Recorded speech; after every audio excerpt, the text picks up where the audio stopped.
ॐ सहनाववतु सहनौ पुनक्तु सह वीर्यं करवावहै तेजस्विनावतीतमस्तु मा विद्विषावहै। ओम शांति शांति शांति। मीमांसा दर्शन की 106वीं कक्षा। मीमांसा दर्शन के द्वितीय अध्याय के द्वितीय पाद के 12वें अधिकरण तक हमने पिछली कक्षा में देखा था। तो पिछले पाठ में से किन्हीं को कुछ पूछना है तो पूछ सकते हैं। हाँ। ओम। पृष्ठ संख्या 509, नीचे से दूसरी पंक्ति 9। 509। हाँ। अथ अग्निष्टोम सामकार्ये भवति उच्यते। हाँ। एतस्यैव इत्येतद् अविवक्षितं स्यात्। ये सिद्धांति पूर्व पक्षी के ये सिद्धांति का है। सिद्धांति कह रहा है कि अगर अग्निष्टोम के कार्य में यह होता है, अग्निष्टोम साम के कार्य में यह होता है, यानी उसको आप लक्षित अगर करते हो, ठीक है, उसको विवक्षित करते हो तो अग्निष्टोम साम के कार्य में होता है। तो यहां पर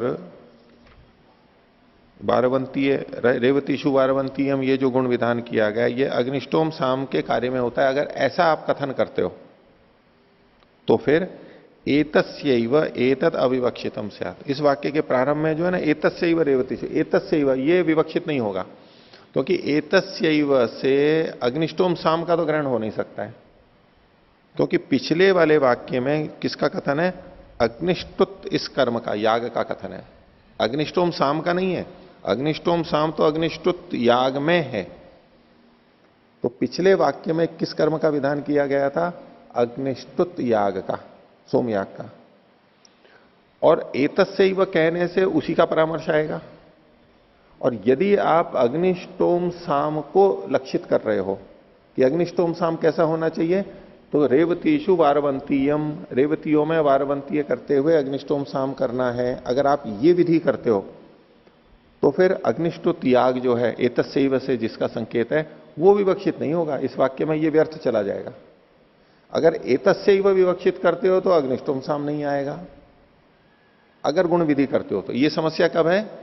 जब गुण विधि कर रहे हैं। तो अगर नया कर्म का विधान है जैसा सिद्धांति कह रहा है तब तो ये सब विशेषण विशेष्य बन करके गुण विशिष्ट विधि हो जाएगी और सबका सब विवक्षित होंगे, सबकी उपयोगिता होगी।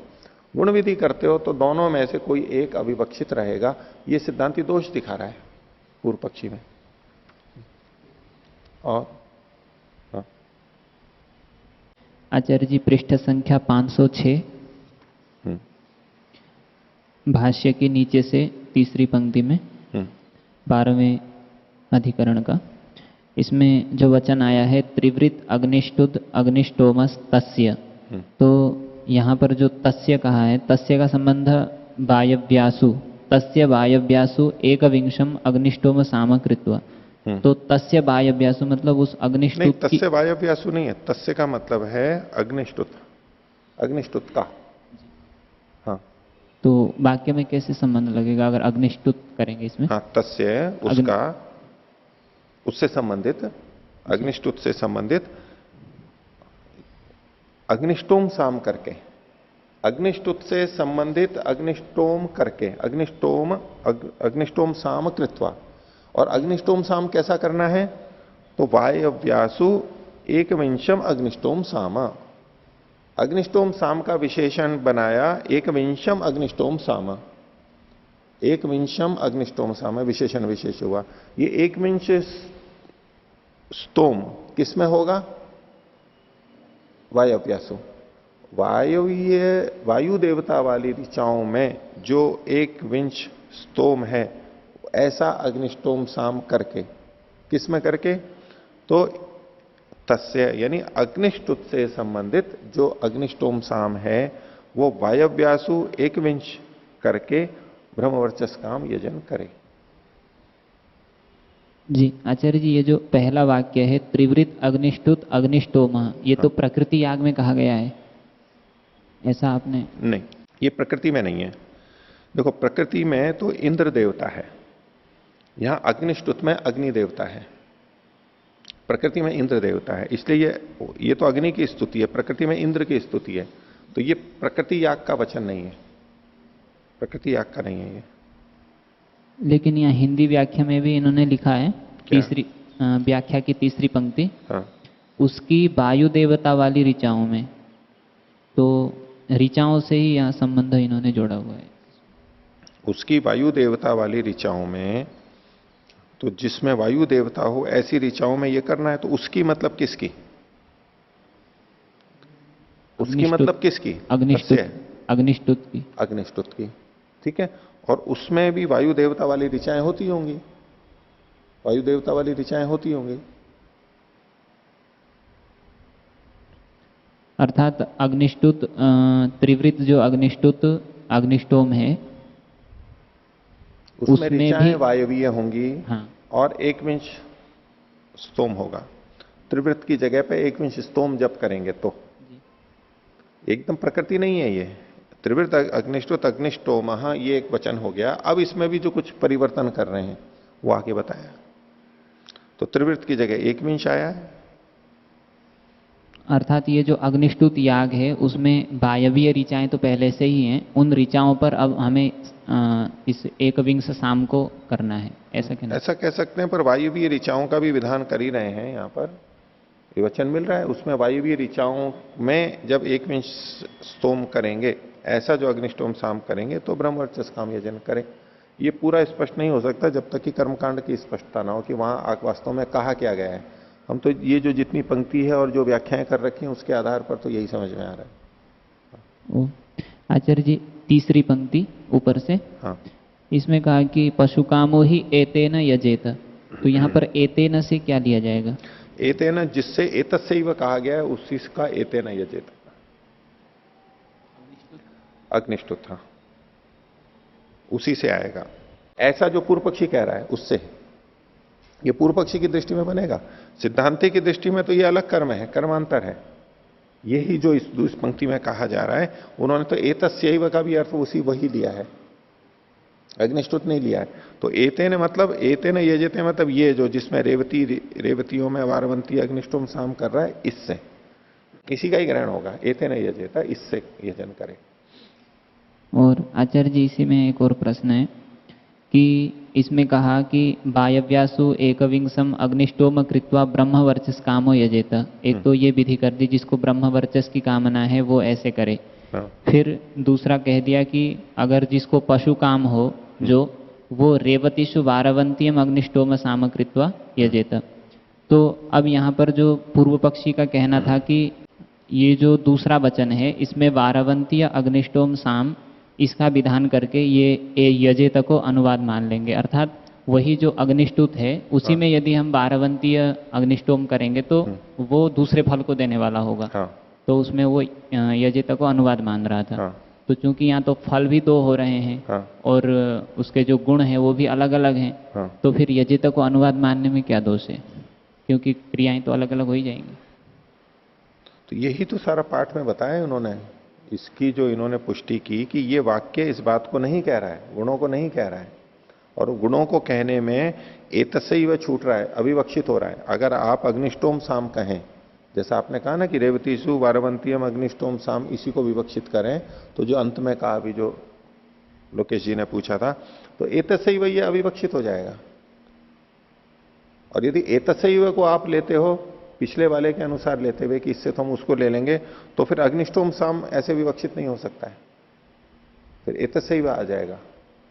तो इस दृष्टि से इन्होंने, और अगर आप इसको पूर्व कर्म को ले रहे हैं तो अब यहां पर अनेक गुणों का विधान माना जाएगा, एक गुण का विधान नहीं माना जाएगा। और अनेक गुण का विधान मानते ही तो वाक्य भेद मान रहेंगे। गुण विशिष्ट विधि में तो ठीक है, विशेषण विशेष्य भाव से एक ही प्रयोजन, एक ही अर्थ को कहने वाला ये वाक्य होगा, तो वाक्य भेद नहीं होगा।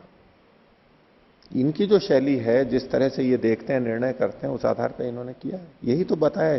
क्योंकि प्रथम दृष्टया तो यही लगेगा कि ये तो पहले से ही जुड़ा हुआ है। हम अगर इस अधिकरण को नहीं पढ़ते और जैसा हमारा संस्कृत का ज्ञान है उसके आधार पर हम अगर इस वाक्य को देखते तो हम यही तो कहते हैं। पूर्व कर्म के बारे में ही कहा जा रहा है, ये नया कर्म नहीं है।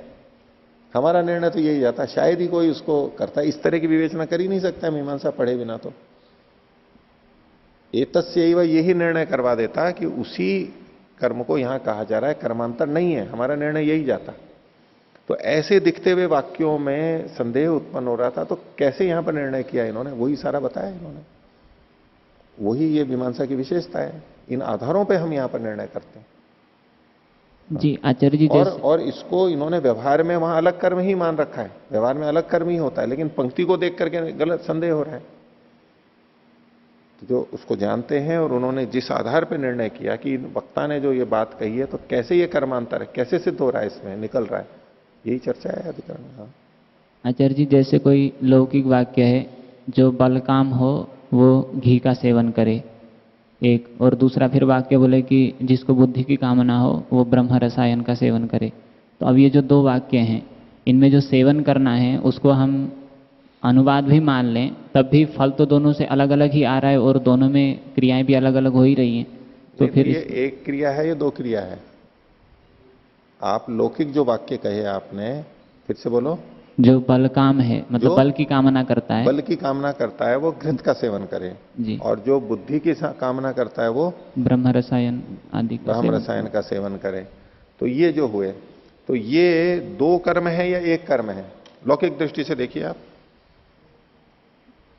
ये दो कर्म है या एक कर्म है? ये एक ही कर्म के दो फल है, ये दो अलग अलग कर्म है? दो अलग अलग है। किसी भी आप अनजान व्यक्ति से, सामान्य व्यक्ति से पूछोगे तो बोले सेवन सेवन तो ठीक है, आप कहने लगोगे जी सेवन का है, उसी का अनुवाद यहां पर किया जा रहा है, सेवन कर्म ही है यहां। तो नहीं, सेवन कर्म भी ये अलग द्रव्य से किया जा रहा है, तो ये विशिष्ट हो गया। घृत विशिष्ट सेवन है, ये सामान्य सेवन नहीं है, घी का सेवन है। और इधर ब्रह्म रसायन का सेवन है या ब्राह्मी का सेवन है, ये विशिष्ट हो गया है। तो ये दोनों सेवन अलग अलग अलग कर्म है, एक कर्म नहीं है, ये कर्मांतर है। जी, तो जैसे यहाँ पर हम अब लौकिक वाक्य में तो सरलता से उसको जान रहे हैं कि दोनों अलग अलग, सरलता से जान रहे हैं। आपने कहा ना कि नहीं, सेवन करेंगे तो एक ही है, वो तो आप मीमांसा की शैली में वहां चले गए, इसलिए आप एक कह रहे हो। तो यहाँ पर भी लोक में जैसे हमने गुणों को देख करके कि उसमें घी था और उसके द्वारा बल की प्राप्ति, और दूसरी जगह पे ब्रह्म रसायन था और उसके द्वारा मेधा की प्राप्ति, दोनों अलग अलग चीज होने से सेवन को भी अलग अलग मान लिया। तो ऐसे वाक्यों में भी यहाँ पर भी वारवंतीय अग्निष्टोम साम है रेवती ऋचाओं पर, और दूसरे में वायव्य ऋचाओं पर एक विंश साम है। तो दोनों के अलग अलग होने से, फल भी अलग अलग होने से, तो साक्षात ही पता लग रहा है कि दोनों अलग अलग लग रहा है कि कर्मांतर है। हाँ जी, एतस्से ही वह समस्या खड़ी कर रहा है ना, एतस्से ही वह नहीं होता तो संदेह नहीं होता। ये एतस्सैव के कारण से सारी समस्या है। तो अब इन्होंने देखो एतस्सैव का जो प्रचलित अर्थ है उसको भी बाधित किया है, उसको लक्षणा में जाकर के लिया है, अभिधा नहीं लिया। ये खुद मान रहे हैं कि हमने लक्षणा की है एतस्सैव में, क्योंकि एतस्सैव तो समीपस्थ का ही, उपलानंतर का ही वाचक होगा, इसमें कोई दो राय नहीं है, खूब होता है। उसको भी लक्षणा मानना पड़ा, क्योंकि पंक्ति जिस अर्थ को कह रही है, अब हम जबरदस्ती एतस्सैव के कारण उधर नहीं ले जा सकते इसको, पूर्व कर्म नया कर्म ही मानना पड़ेगा। भ्रांतिजनक था ये एतस्सैव के कारण से। आचार्य जी, दूसरा है 509 पृष्ठ में भाष्य की पहली पंक्ति है, इसमें कहा गया है समेष्वेवन जातीयकेषु भिन्न वाक्येषु कर्मयुक्तम फलम भवेत्। तो एवं जातीयकेषु भिन्न वाक्येषु, फिर ये समेषु भी कह रहे हैं, तो समान इस प्रकार के भिन्न वाक्यों में, तो वो समता कैसे देख रहे हैं इन वाक्यों में? देखो, समता के अंदर जो इन्होंने था ना, जैसे अग्निष्टोम साम है, वायव्यासु एकविंश इत्यादि हैं, ये जो चीजें हैं, ऋक वहां भी है, ऋक यहां भी है, और इस तरह की जो समानता है, ये इतनी ही समानता है। और इसमें यजेता यजेता से समानता है, इस समानता के कारण एक जैसा माना जा रहा है, यजेता यजेता ऐसा। और 113 पृष्ठ में, हाँ 513 पृष्ठ में पंक्ति संख्या 1 अंतिम से है, एवं एवं विशिष्टस्तु यजतिर्न परार्थः।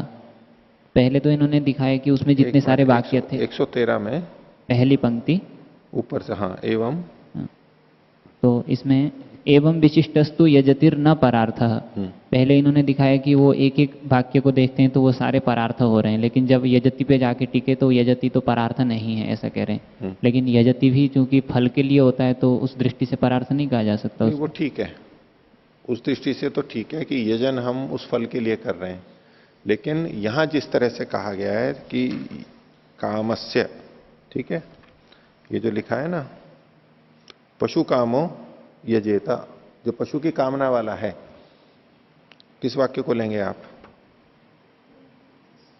कौन सा वाक्य लेना चाहते हैं? रेवतीषु वारवंतीयम अग्निष्टोम साम कृत्वा पशु कामो यजेता, पशु काम पुरुष है ये, ठीक है, इससे हम फल भी निकालते हैं, फल कथन भी हो रहा है, लेकिन केवल वाक्य रचना में देखिए आप, पशु काम सीधे सीधे फल को नहीं कह रहा है, पशु की कामना वाला जो मनुष्य है, ठीक है, वो इसमें कर्ता के रूप में जुड़ रहा है, यजन कर्म में जुड़ रहा है, पशु काम ऐसा करे, मतलब कर्तृत्व के रूप में आ रहा है। तो शब्द की दृष्टि से है कि ये सारे के सारे शब्द, यानी सारे के सारे कारक क्रिया के लिए हैं, क्रिया के लिए है, और क्रिया किसी और के लिए है कि इसके लिए यजन करे, ठीक है, होमेन इष्टम साधयेत, इस तरह का यहां पर अर्थ नहीं ले रहे हैं। वो तात्पर्य में तो जाता है कि ऐसा करे, लेकिन सीधे सीधे वाक्य के अंदर ऐसा नहीं आएगा, उस तरह से ही ले रहे हैं। मेरे को और तो कोई इसका तात्पर्य समझ में नहीं आ रहा है। इन्होंने युधिष्ठिर जी ने भी जो लिखा है, इस प्रकार सब विशेषणों से विशिष्ट तो यजति यानी यज धातु परार्थ नहीं है, बोधित याग को कहने वाली है। यजति मतलब यज धातु को लिया, उस याग को ही कहने वाली है, किसी और को नहीं कह रही है, ऐसा, ठीक है, हो गया? और कोई? हाँ आचार्यवर्य, अत्र प्रश्न, अत्र गुणमिधौ केवल वाक्य भेद दोषो भवति वा अपूर्व उत्पादने अपि? अथवा अपूर्व उत्पादने, अपूर्व उत्पादने, अपूर्व उत्पादने तो नहीं। आपका प्रश्न क्या बन रहा है कि यहां पर वाक्य भेद होगा, वाक्य भेद तो दोष होगा ना, वाक्य भेद क्यों होगा? अनेक विधियां हो रही हैं, और जितनी विधियां हैं वो सब अपूर्व भी होंगी, विधि अपूर्व ही होती है। तो आप अगर ये पूछ रहे हो कि वाक्य भेद दोष है या अपूर्व उत्पादन में दोष है, अपूर्व उत्पादन, अपूर्व एक उत्पादन एक कर्म विशेष के लिए भी आता है कि अपूर्व मतलब कर्म की अपूर्व उत्पत्ति है। बाकी द्रव्य भी जो नया कहा जा रहा है वो अपूर्व ही होगा, जिसका विधान का किया जा रहा है वो अपूर्व ही होता है, यानी पहले नहीं कहा गया। अगर पहले किए हुए को, कहे हुए को कहा जा रहा है तो फिर उसको विधि नहीं कहते हैं, ये अनुवाद कह देते हैं। तो इसलिए दोनों में कोई भेद नहीं है। आप उसको कहें कि वाक्य भेद हो रहा है, यानी दो वाक्य बन रहे हैं, क्यों वाक्य भेद इसलिए हो रहा है क्योंकि विधि दो हो रही है, यानी दो अपूर्व कहे जा रहे हैं, वहां पर एक नहीं कहा जा रहा है। दो अपूर्व कहते ही वाक्य भेद हो जाएगा। इसका है कि एक वाक्य से एक ही अर्थैकत्वात् एकम वाक्यम, एक ही प्रयोजन होना चाहिए एक वाक्य का। कश्चित् यजमान न जानाति अत्र गुणविधि अस्ति वा कर्मांतर अस्ति, तो तत्र कोपि भेदो भविष्यति वा? ये तो इसके साथ में ये जो प्रयोजन कहीं कहीं बता देते हैं, अगर गुण विधि मानेंगे तो क्या होगा, और कर्म कोई विधि मानेंगे, उत्पत्ति मानेंगे तो क्या होगा, कहीं प्रयोजन बता देते हैं ना, ऐसा करेंगे तो ये होगा, ऐसा करेंगे तो ये होगा, लेकिन ये सब जगह लिखते नहीं है। तब तो सैद्धांतिकम एवं आचरण तो कोई भेद न दृश्यते। तो वाक्यार्थ बोध की बात है ना, ये मुख्य वाक्यार्थ बोध की बात है। और उसको कर्मांतर मानेंगे तो उससे संबंधित जो विकार होगा तो उसको अलग माना जाएगा, मिला करके मानेंगे तो स्पष्टता के लिए है।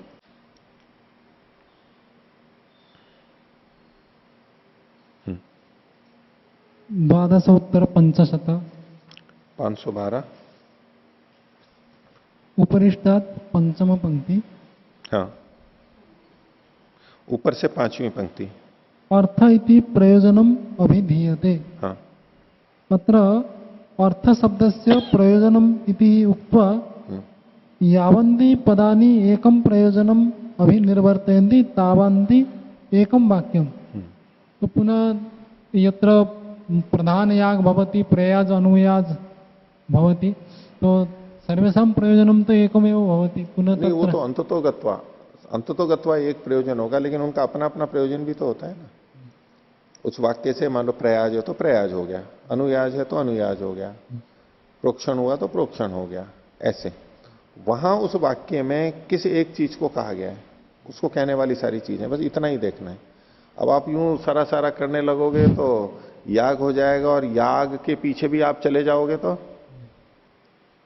पीछे चले जाओगे जीवन तो आप कहोगे कि या तो सुख की प्राप्ति या दुख की निवृत्ति, और भी चल जाओगे भाई मुक्ति की प्राप्ति, तो सब चीजों का एक ही प्रयोजन हो जाएगा। एक से अतिरिक्त कहीं प्रयोजन होगा ही नहीं, हर जगह से एक ही प्रयोजन होगा, कुछ भी कर लो एक ही प्रयोजन होगा। तो यूं तो परंपरा से जाएंगे तो अंततः एक ही बचेगा। लेकिन उस वाक्य से जो यहां से आपको दिल्ली जाना है, आप यहां से नीचे उतरे, वाहन में बैठे और रेलवे स्टेशन गए, तो यहां से जो आप नीचे उतर रहे हो उसका क्या प्रयोजन है? दिल्ली जाना एक कथन है, कोई बात नहीं है। मैं क्या हम रेलवे स्टेशन जा रहे हैं, ये भी कह सकते हो आप। बोले भाई गाड़ी में बैठना है, ऑटो पकड़ना है, इसलिए नीचे उतर रहा हूं, स्कूटर पे जाना है इसलिए नीचे उतर रहा हूं, ऐसा कह सकते हैं ना। तो उसका क्या प्रयोजन? और यहां से आपने ऑटो रिक्शा पकड़ा और रेलवे स्टेशन गए, तो ऑटो रिक्शा का क्या प्रयोजन है? दिल्ली जाना या रेलवे स्टेशन जाना? रेल स्थान, रेलवे स्टेशन जाना, इतना ही तो कहोगे। लेकिन अगर आप यूं देखने लगो तो बोले नहीं, कुल मिला के तो दिल्ली जाना प्रयोजन है। अगर दिल्ली नहीं जाना होता तो मैं ऑटो से रेलवे स्टेशन भी क्यों जाता? पर फिर भी जैसे ऑटो से हम यहां से अपने घर से रेलवे स्टेशन तक गए, बस स्टैंड तक गए, वही प्रयोजन कहा जाएगा। उसका उससे आगे का प्रयोजन नहीं है, वो एक भाग में उतने प्रयोजन को पूरा करता है। तो उन वाक्यों से जो जो प्रयाज या अनुयाज या जो छोटा छोटा कहा जा रहा है उसी को प्रयोजन माना जाएगा। और अगर बहुत व्यापक करोगे तो फिर वो आपको वाक्य की वाक्यता से उस सारे को एक वाक्य बनाना पड़ेगा। अगर बड़ा प्रयोजन लेते हो तो उसको पूरा करने वाले जितने भी वाक्य हैं उन सबको वाक्य की वाक्यता से एक वाक्यता लेनी पड़ेगी। हाँ, और कुछ? आचार्य जी पृष्ठ संख्या 514 ऊपर से दूसरी पंक्ति भाष्य की। हाँ, रेवतीषु कृतेन वारवंतीयेन पशु कामो यजेत इति नैवं सख्यम है, आगे जो बोल रहा हूँ यहाँ पर नैव सख्यम। हाँ, तिगंतर प्रगानाद विशेष हानाद वैगुण्यम स्यात्, तो हाँ। ये स्पष्ट नहीं हुआ जी। देखिए इसमें पूर्व पक्षी अगर ऐसा बोले तो ये दोष है, ऐसा बोले तो ये दोष है। पूर्व पक्षी इसको गुण विधि मान करके बोलेगा, ठीक है, कर्मांतर तो वो मान नहीं रहा है। तो गुण विधि को बताने के लिए वो दोष हटाते हुए कैसे कैसे बोल सकता है, वो प्रक्रिया चल रही है। तो उसमें अगर ये बोले कि इसमें गुण विधि मानने में, पहले ये सुनो कि गुण विधि के मानने में पूर्व पक्षी के मत में अनेक विधि का दोष आएगा। इससे बचने के लिए वो अलग अलग तरह से वाक्य रचना कर रहे हैं। तो कह रहे हैं कि रेवतीषु कृतेन वारवंतीयेन, रेवतियों में किए गए वारवंती के द्वारा, रेवतीषु कृतेन जुड़ेगा वारवंतीयेन, रेवतियों में जो वारवंतीय कर दिया गया उसके द्वारा। अब यहां पर रेवती को अलग से पशु काम से नहीं जोड़ा जा सकता, क्योंकि रेवती किस में जुड़ गया? वारवंती से। रेवतीषु कृतेन वारवंतीयेन, उसके द्वारा पशु कामो यजेता, वारवंतीय से पशु काम से यजन करे, वो वारवंतीय रेवती में हो गया। तो ऐसा अगर वो कहे तो कह रहे हैं कि नैवम शक्यम, ये संभव नहीं है। इसमें क्या दोष बताया जा रहा है, किस पक्ष में है कि पहले वाला कर्म ही यहां पर है। तो इसमें किस चीज का विधान किया गया? विधान किसका किया गया? रेवतीषु कृतेषु वारवंतीयेन पशु कामो यजेता, याग तो पहले वाला ही है। अब इसमें किस चीज का विधान किया गया? पशु काम का नहीं, पशु काम और भी चीजें आ गई ना। तो देखिए इसमें कह रहे हैं ऋगंतर प्रहाणात, भिन्न ऋचा के प्रगान से, यानी गाने से। भिन्न ऋचा का गान हुआ, कौन सी भिन्न रचा है? रेवती का हुआ। मूल में तो वायव्या था इससे पहले, वायु देवता वाली, तो इसमें रेवती ले लिया, तो ये मूल ऋचा का भिन्न ऋचा का प्रगाण हुआ यानी गान हुआ। इसमें विशेष हानात, विशेष जो पीछे वायव्य लिखा था उसका हान हुआ, उसका हान होने से वैगुण्यम साथ विगुणता हो जाएगी। अगर ये वही है तो जो पीछे वायव्यासु कहा गया था उसकी हानि दिखाई गई है केवल। अगर वो ही है तो इसकी हानि हो गई यहां पर। वो है तो उसको फिर आपको जो तो ले लेना चाहिए, एक दोनों को तो कर नहीं सकते, तो उसका हान हो गया यहां पर, एक पक्ष में हान हो गया। ठीक है, तो आगे चलते हैं। पृष्ठ संख्या 516, 13वां अधिकरण प्रारंभ करेंगे मीमांसा दर्शन के द्वितीय अध्याय का द्वितीय पाठ।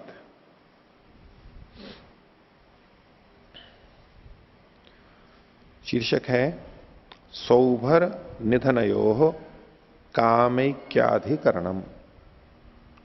सौभर इस नाम का एक याग है,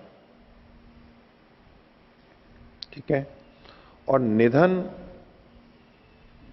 मंत्रों का गान करते हैं, साम का गान करते हैं, उसमें अलग अलग उसकी प्रक्रिया है। उसमें जो अंत में होता है उसको निधन बोलते हैं। निधन मतलब समाप्ति का होता है। उसके चरण क्या होते हैं? पहले प्रस्ताव बोलते हैं, उसको प्रस्तोता बोलता है, प्रस्ताव। उसके बाद में हिंकार करते हैं, हिंग हिंग हिंग, और उद्गीत को करते हैं, ओम को बोलते हैं, इसको करता है उद्गाता, दूसरा ऋत्विक हुआ। उसके बाद में प्रतिहार करते हैं, इसको प्रतिहर्ता एक ऋत्विक होता है वो करता है। उसके बाद में उपद्रव होता है, उसको उद्गाता बोलता है। और उसके बाद में अंत में निधन होता है। निधन को तीनों बोलते हैं, जो अभी तक तीन आए थे, एक प्रस्तोता, एक उद्गाता और एक प्रतिहर्ता। ये तीन अलग अलग कार्य कर रहे थे। उद्गाता ने हिंकार और उद्गीत भी किया और उपद्रव भी किया, ये उद्गाता था। तो उद्गाता, प्रस्तोता, उद्गाता और प्रतिहर्ता, इन तीनों के द्वारा निधन किया जाता है। सर्वही मिलित्वा, सब मिलकर के हिंकार इसको करते हैं, निधन को करते हैं। तो निधन में अलग अलग शब्दों को बोला जाता है, अलग अलग शब्दों को बोला जाता है। वो अभी हमारे को जब हम पाठ देखेंगे, आगे भाष्य देखेंगे, उसमें ये विषय आएगा। और इसी के बीच में कुछ और भी शब्द बोले जाते हैं स्वर को ऊंचा नीचा करने के लिए और गान के लिए। उनको कहते हैं स्तोभ, स्तोभ बोलते हैं। जैसे बीच में आपने देखा वो हाउ हाउ ऐसे बोलते हैं, शब्द अलग है। हाउ, हाई, ई, ऊ, हुम, ऐसे ऐसे शब्दों को बीच में बोलते हैं। जैसे गान करते समय जो एक तरह से आलाप करते हैं ना, आ, ई, ऐसे कुछ भी जो उससे संबद्ध होता है, वो शब्दों के अतिरिक्त शब्दों से जुड़ते हुए कुछ और चीजें बोलते हैं, उसको स्तोभ बोलते हैं। वो भी गान का एक भाग है। तो इसमें जो सबसे अंत में निधन है, तो सौभर नाम का साम गाया जाता है इसमें। और उस गान का जो अंतिम भाग है वो निधन, वो एक विशेष प्रकार से किया जाता है। तो इस सौभर गान को करते हुए जो कामना की पूर्ति की जा रही है, जो फल की प्राप्ति बताई जा रही है, और निधन में कुछ विशेष किया गया है, तो ये दोनों के अलग अलग फल नहीं है। सौभर साम और उसके साथ में जो विशेष निधन है, दोनों का मिल करके कामैक्य अधिकरण, एक ही कामना है दोनों की, अलग अलग कामना नहीं है। आगे जो हम वचन पढ़ने वाले हैं उसमें ऐसा लगेगा कि सौभर से अलग कामना पूरी हो रही है और निधन से अलग कामना पूरी हो रही है।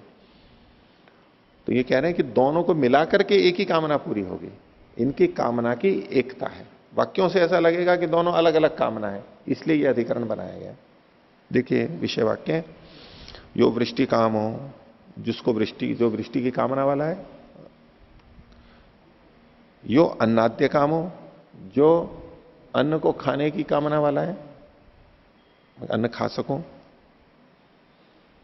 यह स्वर्ग काम, जो स्वर्ग की कामना वाला है। सह, तो तीन कामनाएं बताई यहां पर अलग अलग। उन तीनों को जोड़ते हुए कहें सौभरेण, औ की मात्रा जोड़ लीजिए, मिला लीजिए इसको। सौभरेण स्तुबीता, वो सौभर साम से स्तवन करे, स्तुति करे। ठीक है, क्यों उससे करे? सर्वे वही कामा सौभरे, क्योंकि सौभर गान में सारे ही कामनाएं पूरी हो सकती हैं। सारी मतलब यहां जो तीन कही है उसको तो ले ही सकते, दूसरों को ले या ना ले, कि तीनों जो जो यहां पर अधिकृत हैं तीनों, वो तीनों की तीनों इसी एक साम से पूरी हो जाएंगी। इसलिए इन इन कामनाओं वाला सौभर साम का गान करे। इति समामनाय तथा समामनंती। तो ये पढ़ करके फिर एक बात और कह रहे हैं आगे, ये तो बात हो गई, समझ में आ गई, इसमें कोई संदेह नहीं है अभी तक। लेकिन ये जो अगला वचन का है क्या, हीश इति वृष्टि कामाय निधनम कुर्यात। जो वृष्टि की कामना वाला है वो हीश इति इस प्रकार का निधन करे। अंत में हीश बोले, निधन जो अंतिम समापन कर रहा है वहां पर हीश इसका उच्चारण करें, जिसको वृष्टि की कामना है। और ऊर्क इति अन्नाद्य कामाय, जो अन्न को खाने की कामना वाला है वो निधन के समय ऊर्क बोले, हीश की जगह पे ऊर्क बोले। और ऊ इति स्वर्ग कामाय, जो स्वर्ग की कामना वाला है वो उसके लिए वो ऊ बोले। तो यहां पर निधन के समय में हीश, ऊर्क और ऊ ये तीन अलग अलग की और तीनों के साथ कामनाएं अलग अलग जोड़ी में है। दूसरा वचन हो गया। अब क्या संदेह होता है, विचारना क्या है, तो क्या है, तत्र विचार्यते किम सौभरम वृष्टेर निमित्तम। ये जो सौभर साम गान है ये वृष्टि का निमित्त है, यानी इसके कारण से वृष्टि हो रही है। अथवा हीशिति एतद अपरम वृष्टेर निमित्तम। ये जो हीश कहा गया कि हीशिति वृष्टि कामाय निधनम कुर्यात, तो या तो हीश से वृष्टि हो रही है, किससे वृष्टि हो रही है, वृष्टि का निमित्त कौन सा है, अथ सौभरम एवं वृष्टेर निमित्तम, अथवा सौभर ही वृष्टि का निमित्त है। यदा तद वृष्टेर निमित्तम, जब सौभर वृष्टि का निमित्त होगा, तदा हीशिति सौभर से निधनम कर्तव्यम, तब उस सौभर को हीश से युक्त होकर के बोलना है। तो वाक्यों में तो सौभर से भी वृष्टि की कामना की गई, कामना तो तीन तीन है और कामनाओं को अभी छोड़ दीजिए, उसी जैसा लग जाएगा सब जगह। विचार के लिए इन्होंने वृष्टि काम को ले लिया है। तो सौभर से वृष्टि की प्राप्ति होगी, सौभर काम से, और हीश से भी होगी। तो कि सौभर से भी वृष्टि होती है और उस सौभर के अंत में हीश को बोलेंगे तो हीश से भी वृष्टि होती है। इन दोनों से वृष्टि होती है, अलग अलग होती है। अथवा सौभर को ही जब वृष्टि की कामना हो तो हीश से युक्त होकर बोले, जब अन्नाद्य की कामना हो तो ऊर्क से निधन करके बोले। ठीक है, तो ऐसे स्वर्ग की कामना हो तो ऊ बोले, ऊ करके बोले, तो है तो सौभर ही वो। तो ये जो फल हो रहा है ये सौभर से अलग, सौभर साम से अलग, और ये जो निधन अलग अलग किए गए हैं इनसे अलग मिला करके दो अलग अलग हो रहे हैं फल। अथवा इन निधनों, इन विशेष प्रकार के निधनों से युक्त जो सौभर है इनको मिला करके एक एक फल हो रहा है। आगे देखिए 516 पर ही अंत में, एवं ऊर्क इति अन्नाद्य कामस्य ऊ इति स्वर्ग कामस्य च तुल्यो विचारा। वृष्टि काम को लेकर के इन्होंने विवेचना की, बोले ऊर्क में भी ऐसा ही विचार होगा और ऊ में भी ऐसा ही विचार होगा। एक के समाधान से बाकी तीनों का समाधान, बाकी दो का भी समाधान हो जाएगा। अब इसमें पूछ रहे हैं कि कथम निधनात् अपरम फलम, निधन से दूसरा फल कैसे हो रहा है। सौभर से वृष्टि की प्राप्ति एक वाक्य से लिखी, दूसरे में कहा कि निधन हीश से करे, तो हीश से भी दूसरा फल हो रहा है, दूसरा वृष्टि फल हो रहा है तो वृष्टि का ही फल दोनों जगह, लेकिन वो भिन्न वृष्टि फल हो रहा है, ये कैसे पता लग रहा है। तो यहां पर अध्याहार के रूप में ले लेते हैं, ज्यायते वाक्य न, कथम निधनात् अपरम फलम ज्यायते वाक्य न, वाक्य के द्वारा ये अर्थ कैसे जाना जा रहा है, ये प्रश्न हुआ। दूसरा, कथम वा निधन व्यवस्थार्थम श्रवणमिति, अथवा श्रवणमिति मतलब वाक्य से श्रवणमिति, ये जो वाक्य है इसका श्रवण निधन की व्यवस्था के लिए है, ये कैसे पता लग रहा। दो बातें हो सकती हैं, एक में तो हीश से अलग से वृष्टि की प्राप्ति हो रही है, वृष्टि फल की प्राप्ति अलग से, बोले इस वाक्य से कैसे निकाला, ऐसा अर्थ अगर निकालते हो तो। अथवा ये निधन की व्यवस्था के लिए है। निधन की व्यवस्था क्या हुई कि ये हीश निधन में बोला जाए जब वृष्टि की कामना हो, क्योंकि निधन तो तीनों जगह होंगे, वृष्टि की कामना हो, चाहे स्वर्ग की कामना हो, चाहे अन्नाद्य की कामना हो, निधन तो तीनों ही जगह होने वाला है। लेकिन वो निधन कैसा हो, ये एक व्यवस्था है कि वृष्टि काम के लिए हीश करे, अन्नाद्य कामा के लिए ऊर्ग करे और स्वर्ग की कामना के लिए ऊ वाला निधन करे, तो ये निधन की व्यवस्था के लिए हुआ। जब ये निधन की व्यवस्था से होगा तो ये उसी सौभर से जाके जुड़ जाएगा, क्योंकि ये निधन सौभर का ही है। तो सौभर से ही ये सब चीजें प्राप्त होंगी, केवल ये विशेष करना है। तो दो तरह की बातें हुई। यदि हीश से जुड़ेगा तब तो सौभर से तो वृष्टि अलग होगी, और हीश बोलने से वृष्टि अलग होगी, यानी अतिरिक्त होगी। और अगर इसको निधन की व्यवस्था के लिए मानेंगे तो सौभर साम से जो फल की प्राप्ति हो रही है बस उसी की ही प्राप्ति होगी, इससे अलग से फल की प्राप्ति नहीं है। हो गया? तो इसका उत्तर दे रहे हैं यद्य एवं अभिसंबंध क्रियते। अगर इस वाक्य में यूं संबंध जोड़े, वाक्य में देखो, वाक्य में शब्द तो वही होते हैं, लेकिन अर्थभेद में क्या हो जाता है कि किसका किससे संबंध जोड़ा जा रहा है उससे अंतर पड़ता है। क्रिया को किससे जोड़ा जा रहा है, आपस में विशेषण विशेष्य कौन बनाए जा रहे हैं, उससे अर्थ में भेद आ जाता है। संबंध बहुत मुख्य होता है। अलग अलग शब्द का वही अर्थ होते हुए भी संबंध के भेद से अर्थभेद आ जाएगा वहां पर। तो बोले यद्य एवं अभिसंबंध क्रियते, अगर ऐसा अभिसंबंध करें इस वाक्य का, कैसा, उसको आगे बताया, ही शिति वृष्टि कामाय कुर्यात। जो वृष्टि की कामना वाला है उसके लिए हीश ऐसा करे, ही शिति वृष्टि कामाय कुर्यात। तो अब देखो हीश पे जोर आ गया है। और दूसरा क्या है, ततो निधनाद अपरम फलम। तो अगर ऐसा करेंगे तो निधन से, हीश युक्त जो निधन है उससे दूसरा फल आएगा। यानी सौभर साम से जो वृष्टि होगी वो अलग होगी, और हीश से युक्त जो निधन होगा उससे अलग होगी, अतिरिक्त होगी। तो ततो निधनाद अपरम फलम, दूसरा फल होगा। अथैवम अभिसंबंध, अगर इस तरह से अभिसंबंध करते हैं, हीश इति निधनम कुर्यात, हीश इस प्रकार से निधन करें। अब देखो दोनों वाक्यों में अंतर क्या हुआ, फिर देखो, हीश इति वृष्टि कामाय कुर्यात, और ये है हीश इति निधनम कुर्यात। अब हीश इति निधनम कुर्यात में हीश ये निधन से जुड़ गया है, और निधन किसका है, सौभर साम का है, वो उससे जाकर के जुड़ जाएगा। तो ऐसे में तथा निधन व्यवस्थार्थम श्रवणम, तब तो निधन की व्यवस्था के लिए हीश होगा, कि जब वृष्टि की कामना होगी तब निधन हीश से युक्त होगा। ये निधन की व्यवस्था के लिए हो गया, व्यवस्थार्थम श्रवणम। आगे तदा, और जब ये निधन की व्यवस्था के लिए होगा, तदा वृष्टि कामाय इति सौभर विशेषणम क्रियते। तो तब वृष्टि कामाय ये जो शब्द बचेगा इसको सौभर का विशेषण बनाएंगे, कि किस सौभर का, जो वृष्टि की कामना वाले का जो सौभर है वह हीश इस निधन से युक्त होगा। तो वृष्टि कामाय को सौभर इसके साथ में जोड़ देंगे। तथा वृष्टि कामाय इति सौभर विशेषणम क्रियते न हीशा संबंध।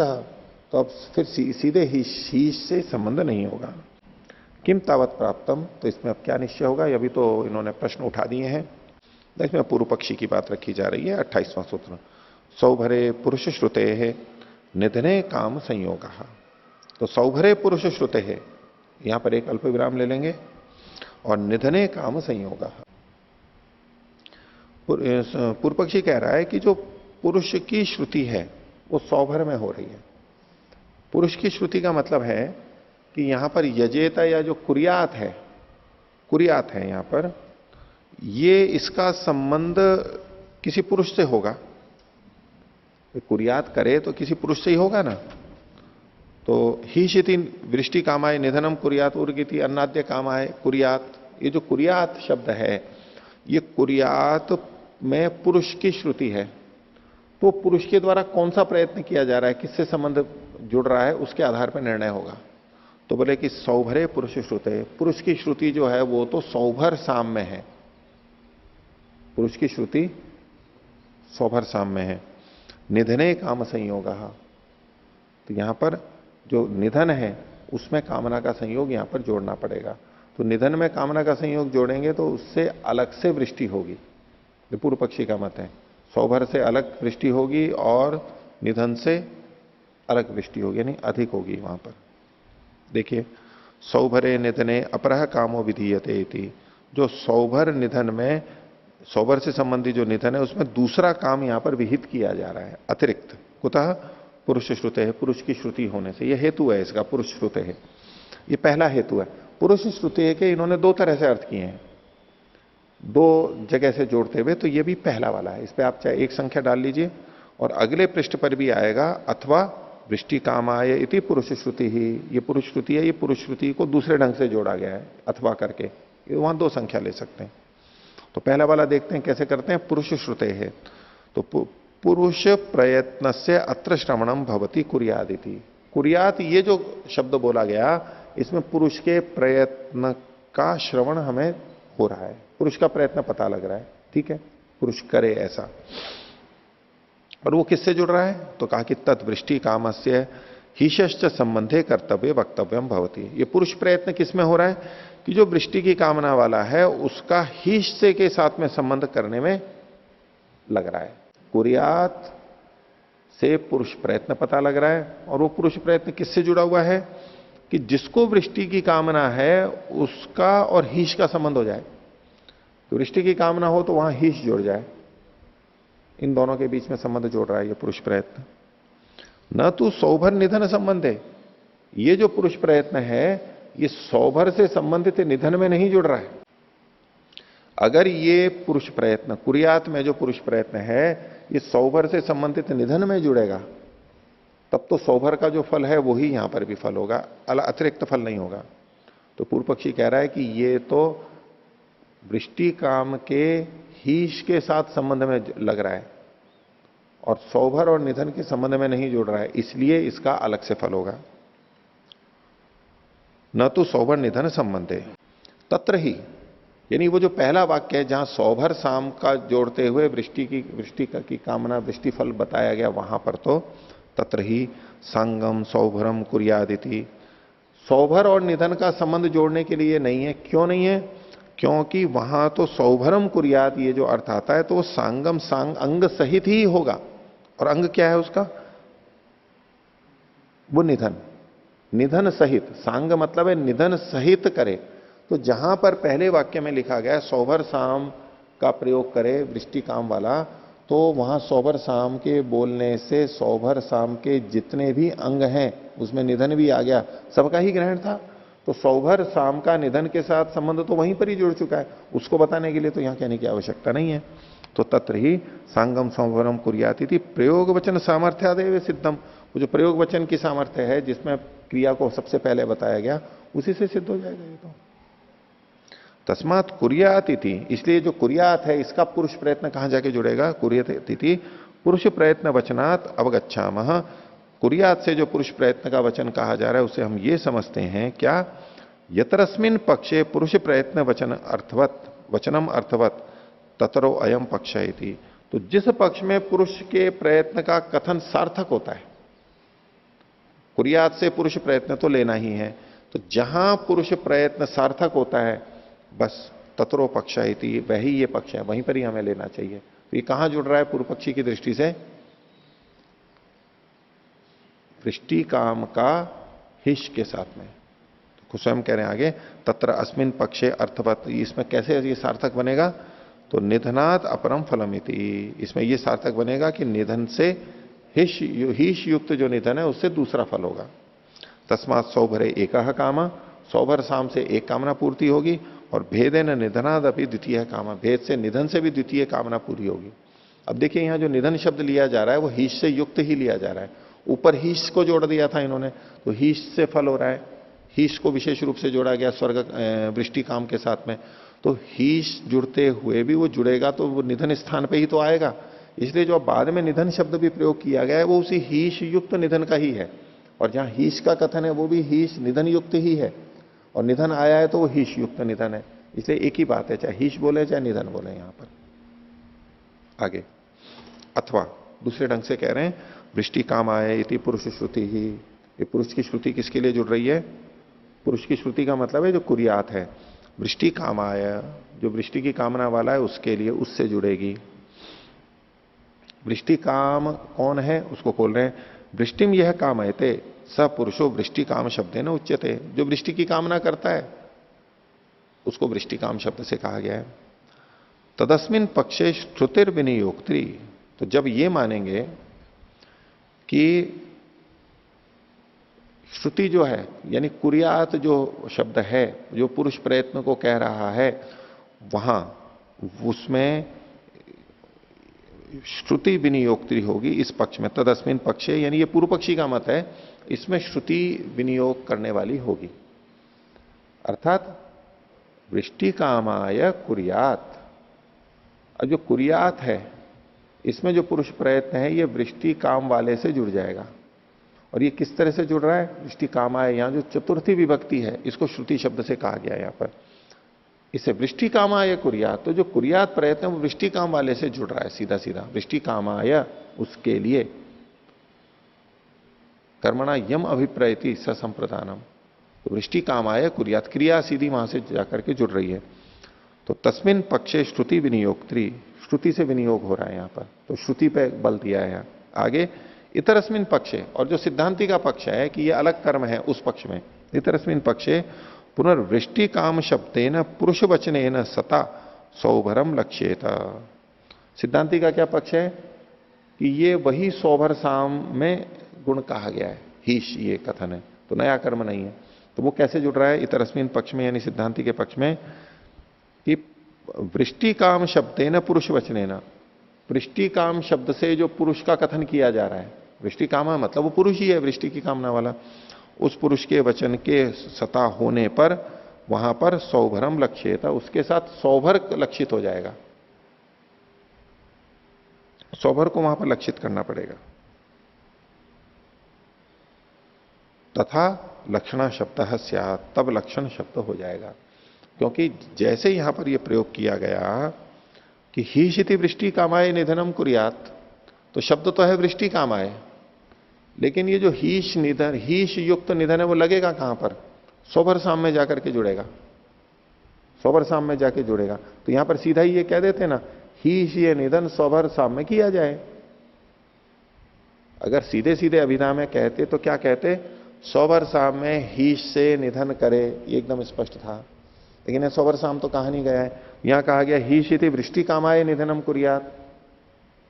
तो वृष्टि कामाय शब्द उस पुरुष के लिए होते हुए भी लक्षणा से ये सौभर साम में जाके घटेगा। क्योंकि हीश निधन होगा कहां पर? वृष्टि काम वाले पुरुष में तो होगा नहीं वहां। और सौभर साम को छोड़ करके हीश निधन कर नहीं सकते हो आप, क्योंकि निधन है तो कोई ना कोई साम तो लेना होगा। कौन सा साम लेंगे हम? तो सौभर साम ही लेंगे जो पीछे कहा गया है। तो इसलिए वृष्टि कामाय शब्द लक्षणा से सौभर साम में ही जाकर के घटित हो रहा है। तो यहां पर लक्षणा करनी पड़ रही है। तो पूर्व पक्षी ये कह रहा है कि मेरे पक्ष में तो यहां पर सीधे सीधे श्रुति है, और दूसरे पक्ष में ये पुरुष वचने ने सता सौभरम लक्ष्यत है, तथा लक्षणा शब्द है, तो लक्षणा शब्द हो जाएगा। और श्रुति लक्षणा विषय च श्रुति न्याय्या न लक्षणा, और श्रुति और लक्षणा में जब संशय हो, विषय शब्द यहां देखो तालव्य शब्द है, ध्यान देना, मूर्धन्य शय नहीं है। अगर मूर्धन्य शय होता तब भी अर्थ तो निकल के आ जाता कि श्रुति और लक्षणा के संबंध में, विषय में मूर्धन्य शय। नीचे इन्होंने विषय में मूर्धन्य लगा करके ही अर्थ किया है, ऊपर तो तालव्य शय है और नीचे मूर्धन्य शय करके अर्थ किया है। लेकिन मूर्धन्य शय वाला विषय शब्द अलग अर्थ को देता है, और तालव्य शय वाला जो विषय है वो अलग अर्थ को देता है। वहां विषय का मतलब होता है संदेह, अनिश्चितता। तो श्रुति और लक्षणा के विषय में जब संशय होता है, अनिश्चितता होती है, तब श्रुति न्याय है, श्रुति उचित है, न लक्षणा, लक्षणा उचित नहीं है। तो कई बार तो मूल के अंदर शय को तालव्य देख करके उसको मूर्धन्य कर देते हैं, वही गलत छपा हुआ है यहां पर, नीचे भी मूर्धन्य है और ऊपर तालव्य था, नीचे मूर्धन्य करके अर्थ कर दिया। लेकिन विषय मतलब संशय, ये बहुत जगह पे आएगा यहां पर। जो अर्थ संशय का है वो ही विषय का है यहां पर, संशय और विषय। और यहां पर जो धातु है वो शींग स्वप्ने धातु है, एक विष प्रवेशने भी धातु है। तो जो विषय शब्द है वो विष प्रवेशने से नहीं बनाया है, ये शींग स्वप्ने से बना हुआ है। उसमें अर्थ में जब वी उपसर्ग पूर्वक शींग स्वप्ने धातु आती है या समपूर्वक, तो संशय जिसे हम बोलते हैं, यानी अनिश्चितता है, ऐसा है या ऐसा है, दोनों पक्ष जहां पर आते हैं, वो जो संशय वो शींग स्वप्ने धातु से ही बनती है। वी से आके उसका अर्थ कुछ और का और हो जाता है, स्वप्न वाला अर्थ कुछ नहीं होता, सुना अर्थ नहीं रहता है यहां पर। तो ये विष प्रवेशने से नहीं बन करके शींग स्वप्ने से है। तो श्रुति लक्षणा का जब संशय हो तो श्रुति उचित है, लक्षणा नहीं, न लक्षणा। तस्मात् पश्यामो निधने द्वितीय काम आयती। इसलिए हम ये देखते हैं, हम जानते हैं कि निधन में दूसरी कामना भी है। हीश युक्त जो निधन है उसमें दूसरी कामना भी है, यानी सौभर साम से भी वृष्टि होगी और हीश युक्त निधन से भी अतिरिक्त वृष्टि होगी। एवं च फल भूयस्वम भविष्यति, देखो फल की अधिकता हो जाएगी। तो दोनों जगह से वृष्टि हो रही है, इससे भी वृष्टि हो रही है, उससे भी वृष्टि हो रही है, तो अधिक ही वृष्टि होगी ना, तो फल भूयस्व होगा। तस्मात निधने अपरह काम, इसलिए निधन में दूसरा काम है, अलग अलग कामना पूर्ति होती है। पूर्व पक्ष हुआ। आगे सिद्धांति का सूत्र है 29वां, सर्वस्य व उक्त कामत्वात् तस्मिन काम श्रुति स्यात् निधनार्थ पुनः श्रुति ही। बोले सबके उक्त कामत्वात्, सबके कहे गए कामना वाला होने से, अलग अलग कहा गया कामना, तस्मिन काम श्रुति स्यात्, उसी में कामना की श्रुति मानी जाए, अलग नहीं मानी जाए। निधनार्था पुनः श्रुति, पुनः श्रुति जो कामना की गई है वो तो उसको निधन को बताने के लिए कही है कि इसके लिए ऐसा ऐसा निधन करे, हीश से करे, उर्क से करे, ऊ से करे, निधन विशेष को बताने के लिए पुनः कामना की श्रुति की गई है। अनुवाद है वो, अलग से नहीं है कथन। भाष्य, वह शब्द है पक्षम व्यावर्तयति थी, पूर्व पक्षी को हटा दिया। न चैतद अस्ति यदुक्तम, ये बात नहीं है जो आपने कहा कि निधने अपर कामा है थी। पूर्व पक्षी ने अंत में यही निश्चय दिया था कि निधन में नया कामना है, नई कामना है। बोले ठीक नहीं है। नैवम संबंध क्रियते, बोले इस वाक्य में ऐसे संबंध नहीं किया जा रहा है कि वृष्टि कामा से हीश इति कुर्यात, वृष्टि काम को हीश करना चाहिए, ये नहीं कहा गया है, ये संबंध नहीं है। कथम तरी हीश इति निधनम सौभरस्य, हीश इससे युक्त जो निधन है वो सौभर का होगा। यानी वहां पर तो वृष्टि कामाय लिखा है ना, तो वृष्टि कामाय को लक्षणा से सौभर उन्होंने लिया था, इसलिए सौभरस्य इति लिखा है। वृष्टि कामाय कह लो चाहे सौभरस्य कह लो, एक ही बात है। तो पूर्व पक्षी ने कहा कथम, ये संबंध कैसे निकाल रहे हो आप? तो बोले हीशो वृष्टि काम संबंधे क्रियमाणे निधनम कुर्यादिति संबंधो न कृतः स्यात्। अगर आप पूर्व पक्षी के पक्ष में दोष दिखाते हुए कह रहे हैं कि अगर हीश का वृष्टि काम से संबंध आप कर रहे हो तो निधनम कुर्यादिति संबंधो न कृतः स्यात्, निधन से संबंध नहीं कर सकते। क्योंकि देखो ऊपर जो कहा था ना, वृष्टि काम है हीश इति कुर्यात्, तो अब आप हीश का निधन से संबंध तो नहीं कर सकते। आपने तो वृष्टि काम के साथ में हीश का संबंध जोड़ दिया है बस, तो निधन से संबंध छूट जाएगा। न स्यात् तथा हीश इति निधनम इति नावकल्पेत, तो हीश ऐसा ये निधन करना है, ये संबंध यहां पर ज्ञात नहीं हो पाएगा। और तत्र उभय संबंधे वाक्य भेद, और अगर आप कहो कि वृष्टि कामाय के साथ भी जुड़ जाएगा और निधन के साथ भी जुड़ जाएगा तो वाक्य भेद होगा, दो विधि हो जाएंगी। तत्र निधन शब्द है प्रमाद समामनाता इति गम्यते, तो आप जैसा अर्थ कर रहे हो उससे तो यहां पर जो निधन शब्द है ये प्रमाद पाठ प्रतीत होने लगेगा, यानी व्यर्थ होने लगेगा।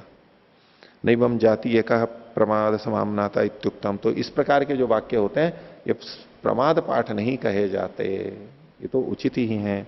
तस्मात् न हीशो वृष्टि कामे ने संबंध, इसलिए हीश का सीधे वृष्टि काम से संबंध नहीं है। तेन न निधनाद अपरम फलम, इसलिए निधन से अलग से फल भी नहीं होगा। आपका कथन खंडित होता है। अपूर्व पक्षी कह रहा है अथ हीशो निधन संबंधे कथम अवाक्य भेदा इति, बोले आप हीश के साथ में निधन का संबंध जब जोड़ रहे हो तो वाक्य भेद क्यों नहीं होगा? पूर्व पक्षी कहना चाहे वाक्य भेद तो वहां भी होगा, क्योंकि आप वृष्टि कामाय या तो सौभर के साथ भी तो संबंध जोड़ोगे, हीश का आप निधन से संबंध जोड़ोगे तो वृष्टि काम और सौभर के साथ संबंध जोड़ोगे तो ये फिर एक नया हो जाएगा। इसका उत्तर सिद्धांति दे रहा है उच्चते वृष्टि कामाय सौभरम अस्ति एव, वृष्टि की कामना वाले के लिए सौभर है ही, यानी उसका विधान पहले हो चुका है, उसको हमें यहां कहना नहीं है। सौभर से निधनम समाप्ति अस्ति एव, और सौभर साम का निधन, निधन को आगे खोल दिया समाप्ति अस्ति है, वो भी वहां पर अंग भाव से प्राप्ति ही है, उसको भी कहने की जरूरत नहीं है।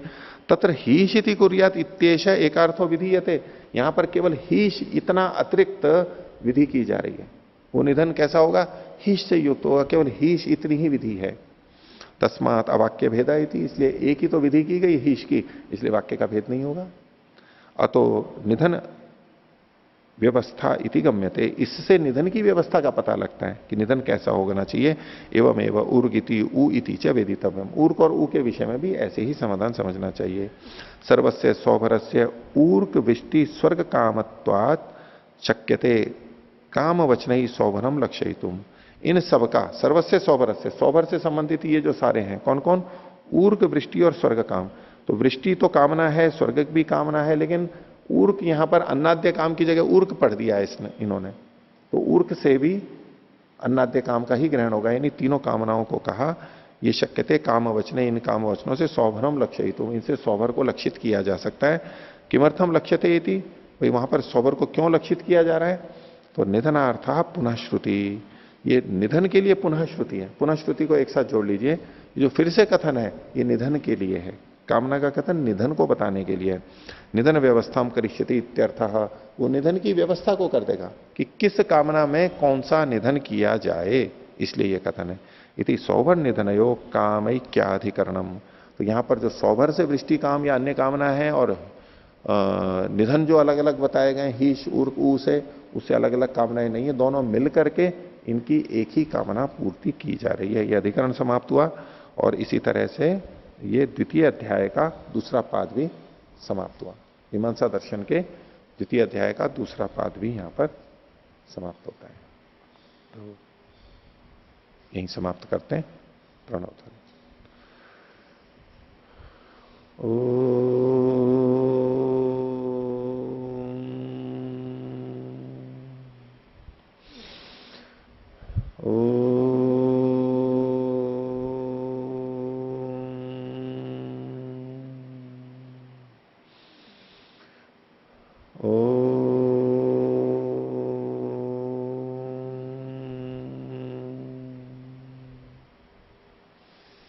सभी को सादर अभिवादन। ओम।